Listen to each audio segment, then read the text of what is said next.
Bonjour. En cette période à laquelle nous sommes tentés de faire de bonnes résolutions, il s'agirait d'abord de savoir à quoi elles vont bien servir, ces autopromesses.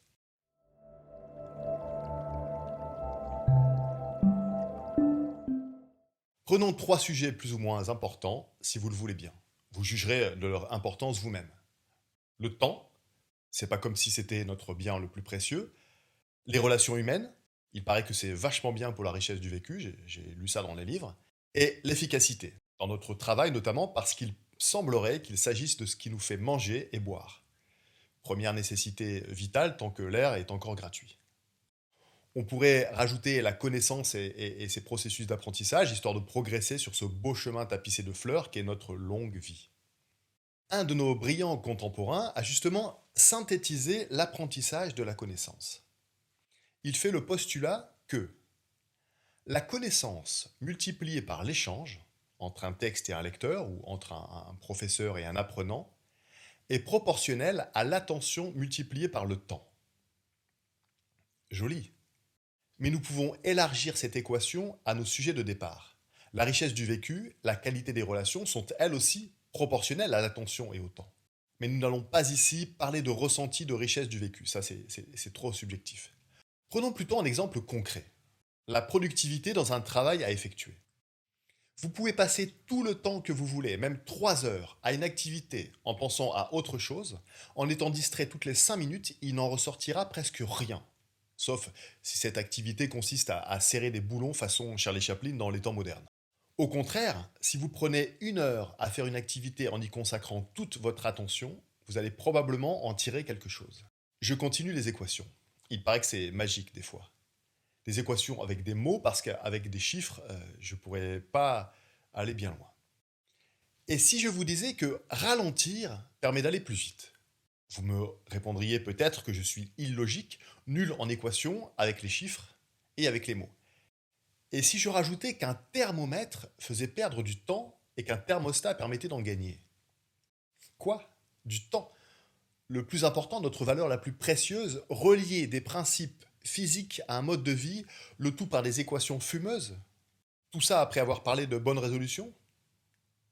Vous avez pensé que je suis fou, et pourtant, rien de plus vrai, et vous pouvez le constater tous les jours autour de vous, dans la rue, dans les transports, au restaurant, au travail. Nous verrons qu'effectivement, ralentir permet d'aller plus vite, qu'un thermomètre fait perdre du temps et qu'un thermostat permet d'en gagner. Et je tiens à rajouter que ces équations sont fondamentales, et que même si parfois certaines valeurs que je défends ici pourraient paraître accessoires, qu'elles ne présentent pas de caractère d'urgence ou de danger grave de prime abord, quand vous aurez vu de manière claire la résolution de l'équation, avec comme variable ralentir, aller plus vite, thermomètre, thermostat, ça pourrait produire un effet puissant.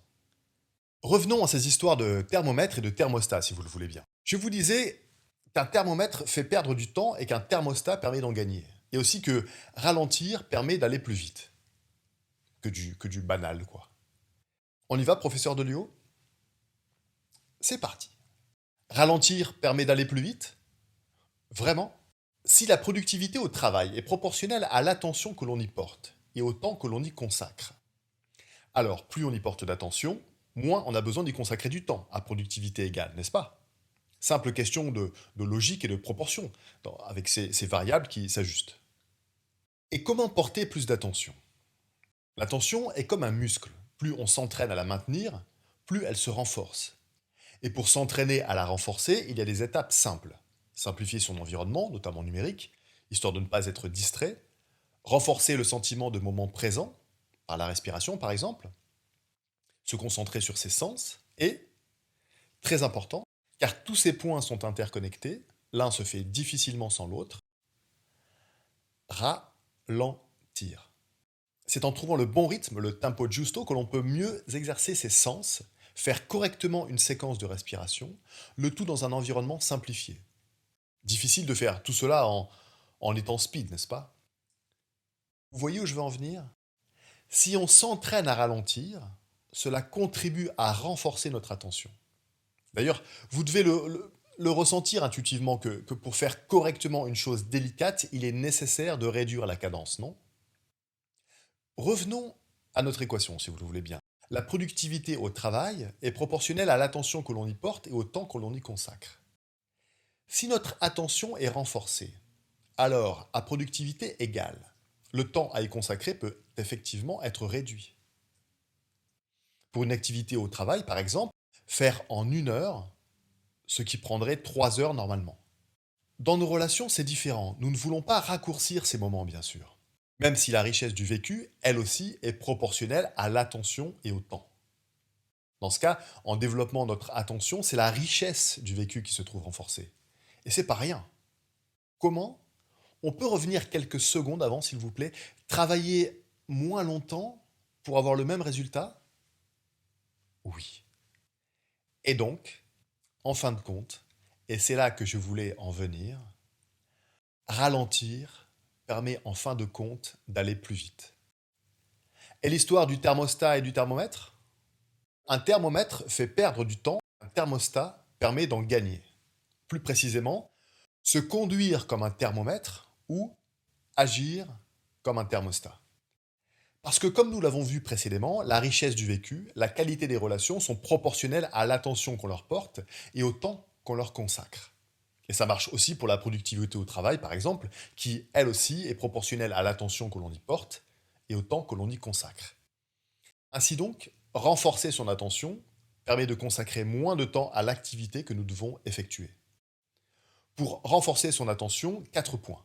Simplifier son environnement, notamment numérique, histoire de ne pas être distrait.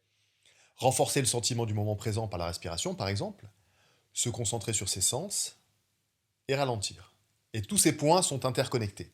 Et l'un se fait difficilement sans l'autre. Et lorsque je parle de simplifier son environnement, notamment numérique, je parle de couper les notifications de ces applications, identifier les voleurs de temps, les réseaux sociaux par exemple, lire tous ces mails de manière groupée, passer le moins de temps possible devant les infos, je pourrais continuer comme ça. Et si l'on ne fait rien de ça, toutes les infos, notifications, mails, annonces de réseaux sociaux arrivent quand elles le veulent, elles, prenant de notre temps lorsqu'un algorithme ou quelqu'un d'autre l'aura décidé. Sans compter les minutes nécessaires pour revenir à l'activité de départ, une fois que l'on aura été distrait. Et nous, on réagit passivement comme un thermomètre qui monte et qui descend au gré de l'environnement, soumis aux armes de distraction massive. Alors que si nous évitons ces distractions massives, en renforçant notre attention, nous sommes davantage comme un thermostat. Nous ne choisissons pas forcément tout, mais nous donnons une tendance. Nous faisons le choix de la quantité d'informations que nous voulons à notre rythme. Ainsi, être comme un thermomètre fait perdre du temps, et être comme un thermostat permet d'en gagner. La synthèse de ces équations, plus nous renforçons notre attention, plus notre productivité au travail augmente, avec moins de temps à y consacrer. Un gain de temps donc. Plus nous renforçons notre attention, plus la richesse de notre vécu se trouve renforcée également à temps égal. La qualité de nos relations devrait naturellement en bénéficier. Je vous avais dit au début que ces équations étaient fondamentales, non? Temps, relations humaines, travail. Et si ces 3 points ne comptent pas tant que ça, bah, il reste les bonnes résolutions. Merci de m'avoir écouté.